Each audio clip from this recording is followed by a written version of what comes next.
Le jour de mon 28e anniversaire, mon téléphone est resté silencieux. Pas d'appel de ma mère, pas de message texte rapide de mon père, pas même une publication paresseuse sur Facebook de la part de ma famille. C'était juste une autre journée de travail à Paris, un autre rappel que, aux yeux de mes parents, j'étais celle qui était responsable et qui n'avait pas besoin d'attention, de louanges ou, apparemment, d'un joyeux anniversaire. À l'heure du déjeuner, j'avais vu mon petit frère être identifié dans une publication souvenir de ma mère disant à quel point elle était fière de son fils chéri, et j'ai réalisé quelque chose de laid, ils avaient encore ignoré mon anniversaire. La première fois que cela s'était produit, j'avais trouvé des excuses pour eux, ils étaient occupés, distraits. Cette fois-ci, j'en avais fini. Je suis sorti de mon bureau, ma prime fraîchement déposée sur mon compte, et j'ai pris une décision que je savais qu'ils ne pourraient pas ignorer d'un simple défilement d'écran. Quelques heures plus tard, je me tenais devant une Porsche toute neuve. C'était le genre de voiture que mes parents disaient toujours être pour les gens riches et irresponsables qui ne comprenaient pas l'argent, 90 000 € de vengeance en argent étincelant. Ce soir-là, je l'ai garé dans un endroit avec les lumières de la ville derrière moi, j'ai pris une photo et je l'ai publiée sur Facebook avec une simple légende indiquant que je me faisais plaisir pour mes 28 ans. En quelques minutes, les mentions j'aime et les commentaires ont afflué de la part d'amis, de collègues et d'anciens camarades de classe me félicitant. Du côté du fil d'actualité de la famille de mes parents, ce fut le silence pendant environ 3 heures. Puis, mon téléphone s'est éclairé avec le nom de mon père. Sa voix ne paraissait pas fière, elle semblait furieuse. « Où as-tu trouvé l'argent pour cette voiture ? As-tu la moindre idée de l'irresponsabilité que cela représente ? Réunion de famille demain, à 19 h. Il pensait que cela concernait mes danses. Il n'avait aucune idée que je suivais discrètement chaque euro qu'il versait dans le faux succès de mon frère depuis des années. Si vous pensez qu'acheter une Porsche de 90 000 € pour vous venger de vos parents semble insensé, attendez d'entendre ce que cette réunion de famille est devenue et combien leur favoritisme a fini par leur coûter réellement. Pour comprendre pourquoi cet appel téléphonique a touché une corde si sensible, il faut remonter au dernier Noël que nous avons passé ensemble. J'avais 27 ans, je travaillais des heures insensées en tant qu'analyste financière principale à Paris, gagnant plus que mes parents n'avaient jamais gagné. Et pourtant, d'une manière ou d'une autre, j'étais la personne ennuyeuse et stable de la famille. La star du spectacle était mon petit frère, Lucas, 26 ans, le soi-disant visionnaire derrière une application de bien-être qui, pour autant que je puisse en juger, n'existait principalement que sous forme de planches de tendance et de mots à la mode sur son profil LinkedIn. Ce soir-là, nous étions tous autour de la table de la salle à manger, ma mère apportant fièrement sa dinde, mon père versant du vin, et Lucas entrant avec un petit modèle imprimé en 3 dimensions et un discours prêt comme s'il participait à une émission sur les entreprises en démarrage. Il a posé cette étrange sculpture en plastique au milieu de la table et l'a appelée une représentation de l'équilibre entre la technologie et la santé mentale. Mon père lui a tapé dans le dos et a dit « Mon fils, c'est l'avenir. C'est dans cela que nous devrions investir. » Ma mère a pris des photos sous tous les angles et les a envoyées à la discussion de groupe de la famille avec une légende sur la fierté qu'elle éprouvait pour son brillant fils fondateur. Quand j'ai essayé de partager que je venais de terminer une analyse de risque sur un fonds d'1 demi-milliard d'euros qui avait empêché mon entreprise de perdre des millions sur un marché volatile, mes parents ont hoché la tête poliment, ont demandé si le travail de bureau était fatigant, et sont revenus immédiatement à la discussion sur la vision de Lucas. C'était la première fois que je sentais à quel point le favoritisme était profond. Je continuais à me dire que ce n'était qu'une phase, que les adultes finiraient par se soucier des résultats réels au lieu des idées clinquantes. Mais les chiffres ont commencé à m'inquiéter. Lucas était censé diriger une entreprise en démarrage prometteuse, travaillant dans un espace de travail partagé luxueux à Neuilly-sur-Seine, prenant l'avion pour des conférences et payant pour du marketing, mais il n'avait aucun investisseur, aucun client réel et ne semblait d'une manière ou d'une autre jamais stressé par son loyer. Quelques mois plus tard, lors d'un événement de réseautage à La Défense, je discutais avec un investisseur en capital risque nommé Julien quand l'accélérateur de Lucas a été mentionné. Je l'ai évoqué par hasard, m'attendant à des éloges sur son exclusivité. Julien a ri dans son café au lait et a dit « Oh, cet endroit. C'est fondamentalement un accélérateur de vanité. Les entreprises en démarrage paient une fortune pour s'asseoir dans de jolis bureaux et publier des photos qui ont l'air réussies. Elles se vantent de leurs mentors et de leurs journées de démonstration, mais presque personne ne lève d'argent réel. » Je me souviens de mon estomac qui se nouait alors que je gardais un visage neutre. Sur le chemin du retour ce soir-là, je me suis repassé chaque moment où mes parents avaient qualifié Lucas de génie et parlé de la façon dont il soutenait son rêve. S'il payait cet accélérateur de sa propre poche, il gaspillait de l'argent. S'il ne le faisait pas, quelqu'un d'autre payait. En tant que professionnel de la finance, je n'ignore pas les schémas. À cette époque, mon père m'avait demandé de l'aider à basculer certains de leurs comptes vers des relevés en ligne parce que l'encombrement du papier stressait ma mère. Cela signifiait que je savais exactement quelle banque il utilisait et comment ses virements apparaissaient. Je n'avais pas besoin de mots de passe pour reconstituer une image d'ensemble. J'ai surveillé les montants et le calendrier. J'ai remarqué des transferts réguliers arrivant sur le compte de Lucas le premier de chaque mois, toujours le même chiffre étrange, 2000 €. Cela semblait spécifique, pas aléatoire.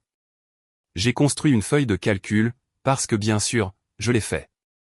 2000 € chaque mois pendant 24 mois représentait 48 000 € au total, uniquement en transfert direct étiqueté soutien à la vie quotidienne et dépenses professionnelles. Ensuite, il y avait ce dont Lucas se vantait publiquement. Il publiait des messages sur son appartement dans le Marais, le mode de vie de fondateur dans le bien-être, les campagnes de marketing et les conférences. J'ai fait quelques calculs rapides sur le loyer dans son quartier, les frais de l'accélérateur mentionnés par Julien et les voyages qu'il effectuait. Environ 85 000 € d'argent familial avaient été injectés dans ce rêve en 3 ans. 85 000 € versés dans une application qui, d'après ce que je pouvais voir, avait peut-être généré 900 € de revenus totaux et n'avait aucun utilisateur payant au-delà de quelques amis.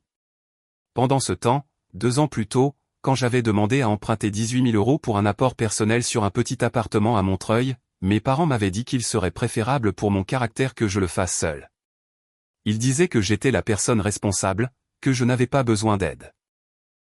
J'ai accepté cela, j'ai ravalé ma blessure et j'ai travaillé 60 heures par semaine jusqu'à ce que je puisse me permettre cet apport personnel moi-même. Voir ces transferts disposés en rangée nette sur mon écran était comme recevoir un coup de poing dans la poitrine au ralenti. Ils n'avaient pas seulement oublié mon anniversaire, ils avaient construit tout un système financier autour du fantasme de mon frère et m'avaient complètement laissé hors de l'équation. Je n'ai pas explosé. J'ai fait ce que je fais toujours, j'ai collecté des données. J'ai tout documenté. J'ai bâti un dossier solide et discret dans un dossier sur mon ordinateur portable. Au moment où j'ai acheté cette Porsche et que mon père a exigé une réunion de famille, je savais déjà exactement à quel point leur favoritisme était profond et exactement combien cela avait coûté. La partie la plus folle est que le projet d'acheter la Porsche n'a pas commencé par un fantasme impulsif. Cela a commencé comme tout le reste dans ma vie, avec une feuille de calcul et un chiffre sur mon bulletin de paie. 2 semaines avant cette publication sur Facebook, la prime du fonds d'un demi-milliard d'euros que j'avais aidé à sauver est enfin arrivée sur mon compte, 75 000 € après impôts et déductions, c'était encore plus que le revenu annuel de mes parents quand j'étais enfant. Je me souviens avoir fixé le chiffre sur mon écran dans mon appartement de Paris, ressentant ce mélange étrange de fierté et d'amertume. J'avais accompli cela. Personne n'avait co-signé. Personne ne m'avait avancé d'argent. Personne n'avait cru en moi de la façon dont il croyait en Lucas. Et pourtant, j'étais là, la seule personne de la famille capable de dépenser un montant à 5 chiffres sans demander d'aide à qui que ce soit. Le lendemain de mon anniversaire silencieux, j'ai rencontré ma collègue et mentor non officielle, Sophie, dans un petit café près de la Défense. Sophie est l'une de ces femmes qui semblent sortir d'un portrait dans un magazine de finance, blazer impeccable, regard acéré, parents immigrés et tolérance zéro pour les sottises. Elle avait été la première personne à qui j'avais parlé des transferts bancaires, de l'accélérateur et du gouffre de 85 000 € que mes parents avaient creusé pour maintenir le rêve de mon frère sous assistance respiratoire. Quand je lui ai dit qu'ils avaient encore oublié mon anniversaire tout en envoyant à mon frère un autre virement mensuel, elle a posé son café et m'a simplement regardé fixement pendant une seconde. Alors, laisse-moi bien comprendre, a-t-elle dit.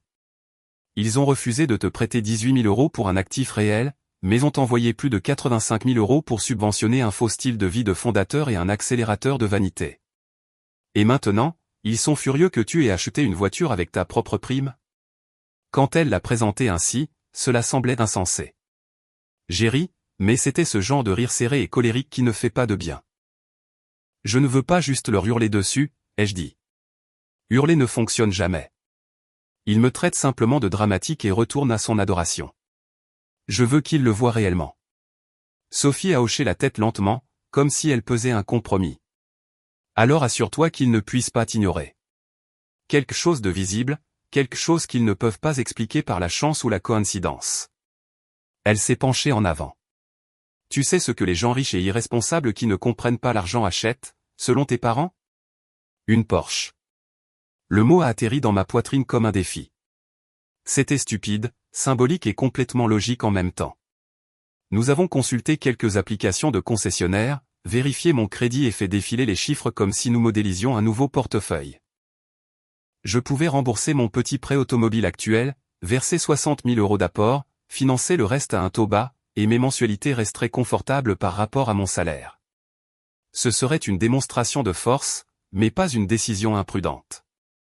Au moment où nous avons fini nos deuxièmes cafés, nous avions un rendez-vous chez un concessionnaire à Boulogne-Billancourt. Le vendeur là-bas a eu l'air presque surpris quand j'ai remis mes documents de vérification de revenus et mon historique de crédit.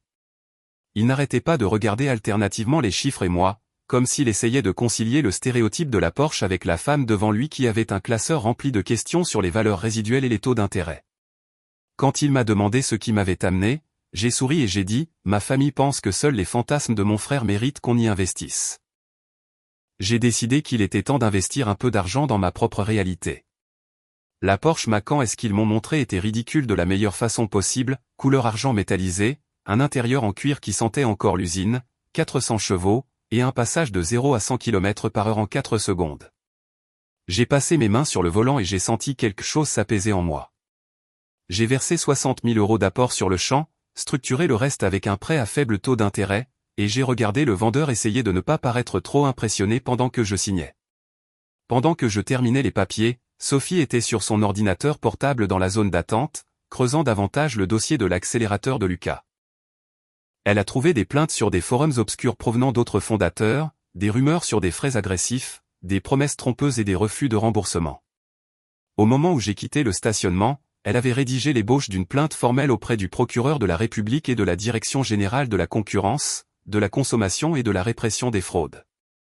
Tu n'achètes pas seulement une voiture, m'a-t-elle dit quand je me suis garé le long du trottoir pour la prendre. Tu traces une ligne. Ils ont construit un fantasme sur l'argent de tes parents. Tu as construit une carrière sans l'aide de personne. Maintenant, tu vas garer cette différence là où ils ne pourront pas faire semblant de ne pas la voir. Alors que je m'engageais sur l'autoroute en direction de la ville, la silhouette de la ville est apparue à travers le pare-brise de ma toute nouvelle Porsche de 90 000 €. Pour la première fois, je sentais que je ne faisais pas que réagir à leur favoritisme, je fixais les conditions. La voiture était plus qu'un jouet. C'était l'état financier le plus bruyant et le plus brillant que j'ai jamais produit, et je savais exactement quel public avait besoin de le voir.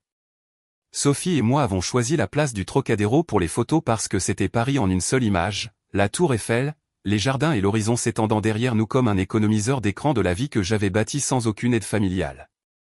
Le soleil descendait, se reflétant sur l'argent de la Porsche, et pour une fois, je n'avais pas l'impression de feindre quoi que ce soit.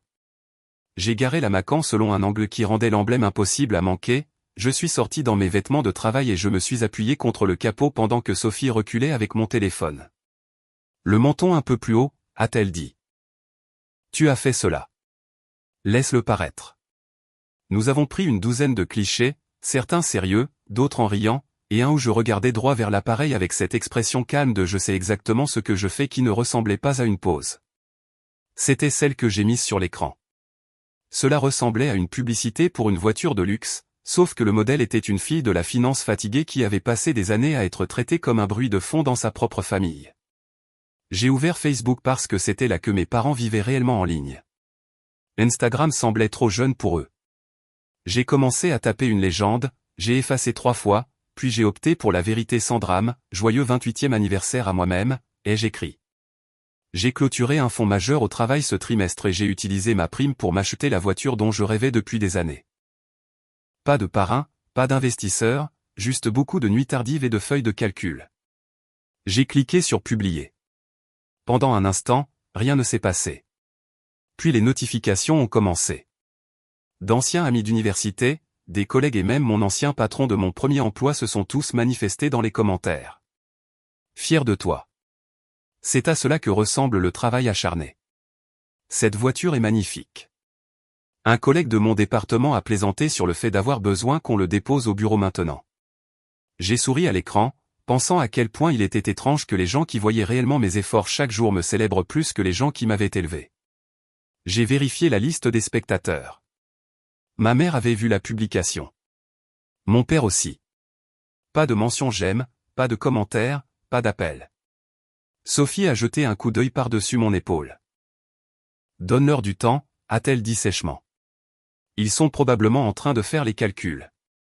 Nous sommes retournés chez moi, avons commandé des plats à emporter, et pendant que je regardais distraitement une émission, Sophie s'est assise à ma table de cuisine pour peaufiner la plainte contre l'accélérateur de Lucas, ajoutant des dates et des montants en euros que j'avais rassemblés. Quand elle a enfin cliqué sur envoyer vers le site du gouvernement, elle a tourné son ordinateur portable vers moi comme pour une petite cérémonie. Trace écrite commencée, a-t-elle dit. Maintenant, nous allons voir ce qu'ils en font. Il était presque minuit quand mon téléphone s'est éclairé avec le nom de mon père. J'ai senti ma poitrine se serrer, non pas parce que j'avais peur, mais parce que je savais déjà exactement à quoi cela allait ressembler. J'ai mis le haut-parleur et j'ai posé le téléphone sur la table pour que Sophie puisse entendre. Claire, a-t-il dit, sans prendre la peine de dire bonjour. Où as-tu trouvé l'argent pour cette voiture? Son ton n'était pas curieux, il était accusateur, comme si j'avais été prise en train de voler. De mon travail, ai-je dit calmement. De la prime dont je vous ai parlé 3 fois et sur laquelle vous avez changé de sujet. Elle est financée de manière responsable. J'ai analysé les chiffres pendant des semaines. Ma mère est intervenue en arrière-plan, sa voix haute et aiguë. Une voiture de 90 000 € n'est pas responsable, Claire. Les voitures perdent de la valeur à la seconde où on les sort du concessionnaire. C'est impulsif. C'est ce que font les gens qui ne comprennent pas l'argent. J'ai regardé les clés de la Porsche sur mon comptoir et j'ai senti quelque chose en moi se durcir. C'est moins impulsif, ai-je dit lentement, que d'envoyer 85 000 € sur 3 ans pour soutenir une entreprise en démarrage qui génère 900 € de revenus par an. Il y a eu un long silence. Je pouvais pratiquement les entendre se repasser mes paroles, essayant de comprendre comment je connaissais ce chiffre. Mon père s'est raclé la gorge. Nous ne parlons pas de ton frère en ce moment, a-t-il aboyé. Nous parlons de toi, de l'exemple que tu donnes. Tu ne peux pas faire de gros achats sans consulter ta famille. Cette phrase m'a presque fait rire. J'ai 28 ans, ai-je dit. Je vis seul. Je paie mes propres factures. Vous n'avez pas à être consulté sur mes décisions financières. Vous ne l'avez jamais été, sauf pour me dire non. Un autre moment de silence. Puis mon père a adopté sa voix de contrôle, celle qu'il utilisait quand j'étais adolescente. Réunion de famille. Demain, à 19 h. Ta mère et moi voulons que tu sois ici. C'est sérieux, Claire. J'ai croisé le regard de Sophie. Elle a haussé les sourcils comme pour dire « et voilà ». J'ai gardé ma voix égale. Très bien, ai-je dit. Je serai là. Mais si nous allons parler d'argent, nous allons parler de tout l'argent. Quand j'ai raccroché, mes mains étaient stables. Il n'y avait pas de tremblement, pas de doute. À l'extérieur de ma fenêtre, ma Porsche de 90 000 € se trouvait sous le lampadaire comme un défi silencieux. Il pensait m'attirer pour me réprimander d'être irresponsable. Ils n'avaient aucune idée que j'allais entrer dans cette maison avec une autopsie financière d'1 an sur leur favoritisme dans mon sac. Le lendemain soir, je me suis garé dans l'allée de mes parents 10 minutes en avance, le moteur de la Porsche ronronnant doucement avant que je ne l'éteigne.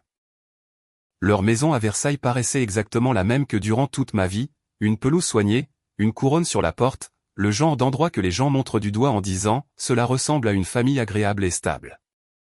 Je suis resté assise un instant, les mains sur le volant, sentant le poids du dossier dans mon sac.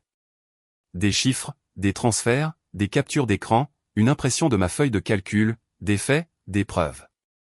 J'ai sonné à la porte et ma mère a ouvert avec ce sourire serré qu'elle utilise quand elle veut prétendre que tout va bien. « Tu as fait bonne route ?» a-t-elle dit, les yeux se tournant derrière moi vers l'allée. Elle a vu la Porsche. Son sourire a vacillé, puis s'est remis en place. À l'intérieur, mon père se tenait près de la cheminée comme s'il s'apprêtait à prononcer un discours, bras croisés, mâchoire serrée. Lucas était sur le canapé, ayant l'air de ne pas avoir dormi. J'ai posé mon sac près de la chaise et je me suis assise, attendant qu'il commence. Mon père n'a pas perdu de temps. Claire, a-t-il dit, cette situation de voiture est complètement hors de contrôle. Nous t'avons élevé pour être responsable. Acheter un véhicule de 90 000 € sur un coup de tête n'est pas responsable. J'ai laissé cela s'installer, puis j'ai demandé, qui vous a dit que c'était sur un coup de tête?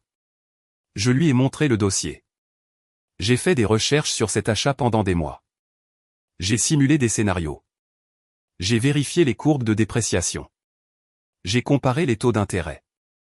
Ce n'est pas un achat impulsif inspiré par TikTok. Ma mère a froncé les sourcils, serrant ses bras contre elle. Nous sommes juste inquiets, a-t-elle dit. Cela ne te ressemble pas. Tu es censé être la personne raisonnable. Les gens vont voir cela en ligne et penser que tu es imprudente ou que tu as des ennuis. Derrière elle, Lucas a bougé inconfortablement. Il s'est raclé la gorge. En parlant d'ennui, a-t-il dit. Il y avait un ton étrange dans sa voix. Un enquêteur m'a appelé à propos de l'accélérateur, à propos de mon entreprise. Ils avaient tous ces chiffres, ces frais, des noms d'autres fondateurs. Il m'a regardé comme s'il savait déjà. As-tu fait quelque chose, Claire? Mon père s'est tourné vers moi, les yeux plissés. As-tu parlé à quelqu'un du programme de ton frère? A-t-il exigé? C'est sa carrière. Nous avons investi du temps et de l'argent dans son avenir. Tu n'as pas le droit de saboter cela parce que tu te sens peu sûr de toi. C'était là, sabotage, insécurité, le scénario qu'il sortait toujours quand j'osais remettre en question le récit de l'enfant prodige. J'ai pris une respiration et j'ai ouvert le dossier, étalant les papiers sur la table basse comme des cartes. Je n'ai rien saboté, ai-je dit. J'ai signalé un modèle d'entreprise prédateur qui saigne cette famille depuis des années, et j'en ai fini de faire semblant de ne pas voir les chiffres. La main de ma mère a volé vers sa bouche quand elle a vu les logos des banques. Mon père s'est penché en avant, plissant les yeux. Qu'est-ce que c'est que ça? J'ai pointé la première page, un graphique simple. Ceci est une ventilation des transferts que vous avez envoyés à Lucas au cours des 2 dernières années, ai-je dit, en gardant une voix calme. 2 000 € le premier de chaque mois, étiqueté soutien à la vie quotidienne et dépenses professionnelles. 24 mois. Cela seul représente 48 000 €. Mon père a bafouillé. Nous l'aidons avec le coût de la vie, a-t-il dit. Le loyer est cher. Développer une entreprise est coûteux. C'est ce que font les parents. Ils soutiennent les rêves de leurs enfants. J'ai fait glisser la page suivante, celle où j'avais ajouté des lignes pour le loyer dans le Marais, les frais d'accélérateur estimés à 2 000 € par mois, les voyages et le marketing. Bien sûr, ai-je dit. Alors, regardons ce que ce soutien représente réellement au total. Entre les transferts directs et ce que vous m'avez dit avoir couvert par téléphone, vous en êtes à environ 85 000 € sur 3 ans. 85 000 € dans une entreprise en démarrage qui a généré peut-être 900 € de revenus réels d'après ce que je peux voir. Ma mère a secoué la tête comme si elle pouvait ainsi chasser l'information. Cela ne peut pas être vrai, a-t-elle chuchoté. Nous n'avons pas ce genre d'argent à jeter par les fenêtres. Exactement, ai-je dit doucement. Vous ne l'avez pas. Mais vous l'avez fait quand même. Pour lui. J'ai tourné jusqu'à la dernière page, celle qui me faisait le plus mal à regarder. Il y a 2 ans, j'ai demandé à emprunter 18 000 € pour un apport personnel pour un appartement à Montreuil. Un investissement réel, un endroit où vivre. Vous m'avez dit qu'il serait préférable pour mon caractère que je le fasse seul. Mon père a grincé des dents. Ce n'est pas juste, Claire. Tu étais déjà stable. Tu avais un bon travail. Tu n'avais pas besoin d'aide comme lui en a besoin. J'ai rencontré ses yeux. Donc la stabilité est punie et l'irresponsabilité est récompensée. C'est cela, la leçon. Ma mère a rétorqué, nous ne te punissons pas. Tu as toujours été si indépendante. Tu n'as jamais rien demandé. Tu n'avais pas besoin de nous. Lui, si. J'ai laissé échapper un soupir qui avait le goût de chaque carte d'anniversaire qui n'était jamais arrivée et de chaque hochement de tête dédaigneux lors de mes promotions. J'ai demandé, ai-je dit. J'ai demandé ce prêt et vous avez dit non. Je vous ai appelé du bureau quand mon patron m'a proposé le projet de fonds et vous avez changé de sujet pour parler de la dernière idée de Lucas. Je vous ai envoyé mon courriel de promotion et vous avez répondu avec un pouce levé, puis 10 messages sur sa journée de démonstration. Ma voix a commencé à trembler, non pas de larmes, mais du fait de le dire enfin à voix haute. Vous avez construit tout un système financier autour de son fantasme et m'avez laissé construire ma réalité toute seule. Lucas a frappé sa main sur la table, les yeux brillants de colère et de peur. Il ne s'agit pas seulement d'argent. A-t-il crié. Cet accélérateur m'a donné des contacts. Des mentors. Ils nous ont dit que nous étions sur le point d'obtenir une grosse levée de fonds avant cette stupide enquête. Tu as tout gâché parce que tu es jalouse. Je me suis tourné vers lui. Sais-tu ce qu'est un accélérateur de vanité, Lucas? Ils te font payer pour l'illusion du progrès, et tu as entraîné maman et papa comme tes investisseurs personnels. Si quelqu'un a ruiné quoi que ce soit, ce sont les gens qui t'ont vendu ce rêve et les gens qui ont refusé de lire les petits caractères. Mon père a pointé un doigt vers moi. Assez. A-t-il aboyé. Tu ne parles pas à ton frère comme cela dans cette maison. Cette attitude, ce ressentiment, c'est exactement pourquoi nous nous inquiétons de te voir soudainement étaler de l'argent. Une Porsche, Claire? C'est le genre de choses que les trafiquants de drogue et les gagnants de loterie achètent. Sophie en aurait ri. Pas moi. J'ai fixé mon père, cet homme qui avait remis à son fils près de 100 000 € sans un véritable plan d'affaires et qui qualifiait mon achat mûrement réfléchi de geste imprudent. J'ai acheté cette voiture avec de l'argent que j'ai gagné dans une carrière que vous reconnaissez à peine, ai-je dit. Personne n'a co-signé. Personne ne m'a renfloué. Personne ne s'est assis à une table de Noël pour m'appeler l'avenir. Vous n'avez même pas demandé à quoi servait cette prime. Vous avez juste vu un prix en ligne et décidé que j'avais dû perdre la tête. J'ai rassemblé les papiers dans le dossier, les empilant soigneusement. Voici ce qui est réellement imprudent, ai-je dit.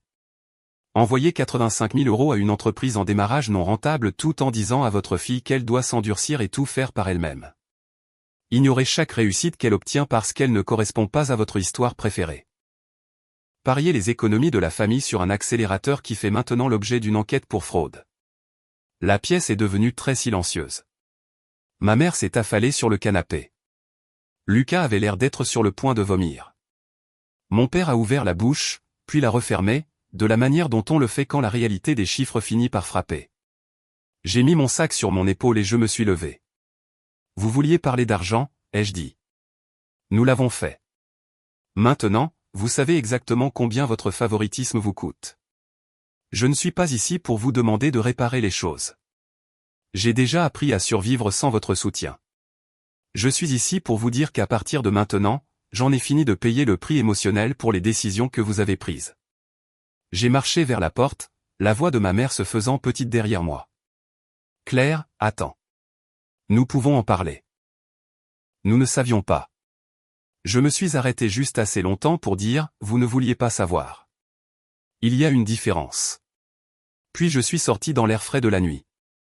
La Porsche se trouvait dans leur allée, élégante et déplacée à côté de leur vieille berline, un symbole brillant et indéniable de la vie que j'avais bâtie pendant qu'ils étaient occupés à financer un fantasme. Alors que je m'éloignais, j'ai regardé dans le rétroviseur et je les ai vus se tenir dans l'encadrement de la porte, encadrés par la lumière chaude de la maison qui ne s'était jamais vraiment sentie comme un foyer pour moi. Pour la première fois, j'avais l'impression que les rôles avaient changé. C'était eux qui restaient dans l'obscurité, et c'était moi qui conduisais enfin ma propre histoire. 2 matins après cet éclat dans le salon de mes parents, j'étais de retour à mon bureau à Paris quand Sophie est apparue à la porte de mon bureau, tenant son téléphone comme un verdict. Tu te souviens de cette plainte que nous avons déposée? A-t-elle dit. Le gouvernement s'en est saisi. Enquête complète. Elle s'est assise dans la chaise en face de moi et a commencé à énumérer les faits. Le procureur de la République avait ouvert un dossier sur l'accélérateur, et parce que certains de leurs emplacements étaient techniquement basés dans des régions voisines, d'autres agences étaient désormais impliquées. Il y avait déjà une demi-douzaine d'autres fondateurs qui avaient déposé des plaintes similaires une fois que les premiers avis avaient été publiés, frais cachés, fausses promesses sur les introductions d'investisseurs et menaces quand les gens essayaient de quitter le programme. C'était pire que ce que nous pensions. Et mon frère, le fondateur visionnaire, avait été l'un de leurs visages préférés, publiant joyeusement des photos et les identifiant, se vantant de son réseau d'élite. Cet après-midi-là, lors d'une pause entre 2 réunions, mon téléphone a vibré avec un numéro que j'ai reconnu comme étant celui de la maison de mes parents. J'ai laissé le message aller sur la boîte vocale. 1 minute plus tard, mon père a appelé mon téléphone portable directement. Sa voix n'était pas furieuse cette fois, elle était effrayée. « Claire, a-t-il dit, ils sont venus parler à ton frère. Des enquêteurs. Ils disent qu'il pourrait devoir revenir avec un avocat. Ils disent qu'il a recommandé d'autres entreprises en démarrage, qu'il était comme un ambassadeur. Ils ont utilisé le mot conspiration. Sais-tu dans quel genre d'ennui il pourrait se trouver? » J'ai fermé les yeux un instant, imaginant Lucas entraînant fièrement ses amis dans ce bureau brillant, leur disant que c'était la grande opportunité qu'ils attendaient. Je savais, ai-je dit. C'est pour cela que je l'ai signalé, parce que ce n'est pas juste de la malchance. C'est systémique, et vous y avez versé presque tout ce que vous aviez. Il y a eu une longue pause. Tu as fait cela, a fini par dire mon père, sa voix se brisant un peu. Si tu avais un problème, tu aurais pu venir nous voir. Au lieu de cela, tu es allé voir le gouvernement. Il pourrait ruiner sa vie. J'ai ressenti une étincelle de colère, froide et pure. Tu as raison, ai-je dit. Quelqu'un pourrait ruiner sa vie, les gens qui lui ont vendu un mensonge pour 2000 € par mois, les gens qui vous ont convaincu de le financer tout en ignorant chaque signal d'alarme, ou les gens qui ont refusé d'écouter quand je vous ai prévenu. Ne rejetez pas cela sur moi parce que j'ai été la seule à vouloir dire la vérité à voix haute. Une autre pause, puis la demande inévitable. Nous devons nous revoir, a-t-il dit. Ce soir. Nous devons parler d'avocat. S'il te plaît, Claire, pour ton frère, pour la famille. J'ai presque dit non sur le champ, mais une partie de moi voulait que les choses soient parfaitement claires. J'ai donc accepté. Ce soir-là, quand je suis retourné dans la maison, l'énergie était complètement différente de la dernière fois. Pas de leçons préparées, pas de colère de façade, juste de la peur. Des papiers étaient étalés sur la table de la salle à manger, des lettres du gouvernement, l'impression d'un courriel d'un cabinet de défense avec une estimation d'honoraires cerclée en rouge, 45 000 à 65 000 €. Ma mère paraissait 10 ans de plus alors qu'elle froissait un mouchoir dans ses mains. Lucas était assis, courbé, les yeux rouges, son chandail à capuche relevé comme s'il pouvait le protéger de la réalité. Mon père m'a fait signe de m'asseoir. Nous avons besoin de ton aide, a-t-il dit, sautant le préambule cette fois. Lucas pourrait avoir besoin d'un avocat. Un bon. Tu es la seule dans cette famille qui possède ce genre d'argent. Nous détestons te demander cela, mais c'est sérieux. C'est de la prison, là. Ma mère a reniflé. S'il te plaît, Claire. Quoi qu'il se soit passé entre vous deux, il est toujours ton frère. Tu ne peux pas simplement le laisser affronter cela seul. J'ai regardé l'estimation des honoraires, puis Lucas, puis les deux personnes qui avaient signé chèque après chèque pour son rêve sans jamais avoir demandé un seul plan d'affaires. Une semaine plus tôt, j'aurais peut-être cédé, utilisé mes économies, en me disant que c'était mon devoir. Maintenant, la clarté que je ressentais était presque choquante. Je ne le laisse pas affronter cela seul, ai-je dit. J'ai déjà fait plus pour protéger cette famille que quiconque dans cette pièce. J'ai signalé une arnaque avant qu'elle ne puisse vous entraîner encore plus bas. J'ai essayé de vous prévenir. Vous m'avez ignoré. Lucas m'a regardé avec fureur, désespéré et furieux. Tu m'as dénoncé. A-t-il dit. Tu as détruit des années de travail parce que tu es amer que personne ne t'ait organisé de défiler pour ton boulot de feuille de calcul. Sais-tu à quel point nous étions proches d'un gros investisseur? Je me suis penché en avant. Si un investisseur devait venir, il serait déjà là. Il n'a jamais été question d'un gros chèque. Il s'agissait d'un accélérateur qui te dépouillait tout en t'utilisant comme outil de recrutement. Il ne te voyait pas comme un génie, Lucas. Il te voyait comme une source de revenus. Mon père a frappé sa main sur la table.